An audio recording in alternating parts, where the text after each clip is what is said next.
Thank you, Images, for having me. Startup stories in many ways are extension of life stories of founder. At least that's the case with Campus Sutra, right?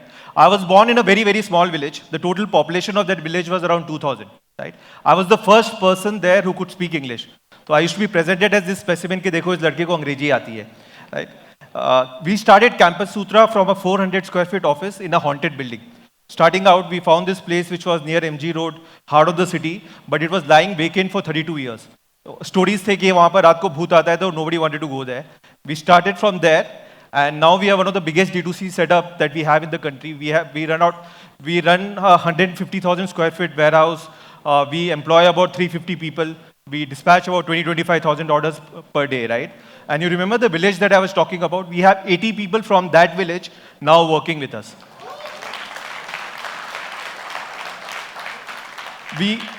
We all come from fashion. We know how hard it has been, especially e-commerce. We have heard of a lot of companies after raising millions of dollars go down, right? Our story was similar. We started, first year we did about 30 crores. And like everybody else, we're looking for funding. So we're sitting with one of these, the biggest VC fund with a managing partner, and the conversation went something like this. They're like, you know, your numbers are great, you guys look good, but you know what, you guys are in bad neighborhood. So that sentence in a way has stuck with us. The entire effort in the last 8 years has been in terms of imagining and reimagining business where we can stand out from the hood, right? Even now we keep getting asked, you know, what is it that makes Campus Sutra tick? And after being fed up of this question, you know, a few months back, we decided that let's just put it down. And this is what we came up with, right? 6 values. This is not something that we decided on day one or first year कि यार हम company बना रहे हैं तो values डाल देते हैं, mission vision डाल देते हैं या किसी consultant को लाके उनको बिठा के कुछ values बनाए हैं. This is something that happens in our company, and we just thought we'll put it down for all the new people who are joining us, right? There are 2. In the interest of time, I'll be only talking about 2. The first one, which is very, very dear to me, which is humility, right? I don't think it gets spoken that much. About 15 years back, I was chosen as Economic Times Young Leader. Supposedly their program where they identified the top 20 odd talent from the country in the corporate world, right? And as a part of that selection process, the last round was with Anand Mahindra. The room that he was sitting in was like double the size of this. He was sitting on one side, and I walked in, early 20-year, young boy. He walks to the door, takes me to the seat, makes me sit down, goes all the way back.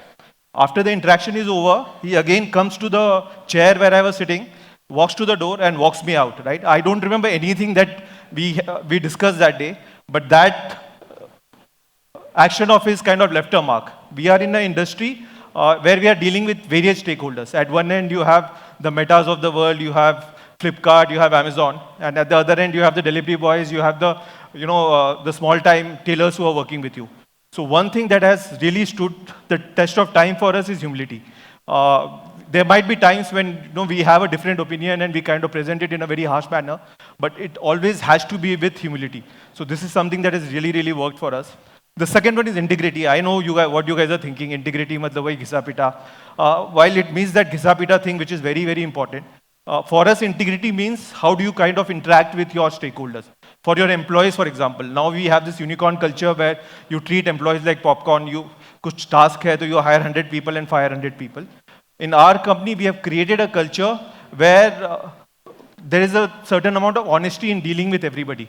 So out of the top first 10 people that we had, almost 7-8 people are still with us, right? And this, I think, has been kind of a testimony of the culture that we have created in the company. I just want to kind of end this with one thought, right? That according to me, I think India is a country which has had very, very few brands. And the reason for that is capital was a moat. So that was the only reason that Aditya Birla and Arvind and all the big guys were the only ones who could make brands, because you needed to have money to open 1,000 stores. So digital has changed that. We are now a bootstrap company. We have presence in 22 countries, right? And the topmost countries in Europe, US, Canada, we have been able to make a mark with very, very limited resources, bootstrapped, and I think that's something that we're like really proud of. I think the ecosystem is really developing. The next set of brands will come from India, not only for India, but also for international, and we just want to be part of that. Thank you.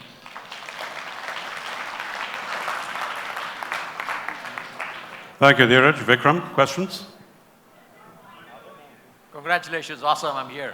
Yeah. Yeah. So, awesome story, I think. What is it that why do you believe, or how do you believe that you will sustain this journey, and what is the dream which you have say 3 years, 5 years, 10 years from now? So I think जब हमने start किया था first year में लोगों ने बोला था कि 1-2 करोड़ हो जाता है, 10 करोड़ के बाद मुश्किल होगी, फिर उसके बाद बोला था कि 100 करोड़ के बाद मुश्किल होगी. Today we are at about 350-400 crore, and I think we'll be 1,000 crores in 2 years. So I don't think scale is a problem. We are very, very confident that scaling in this business is not a problem. The dream for us is to create a global brand out of India. I think that's a distinct possibility.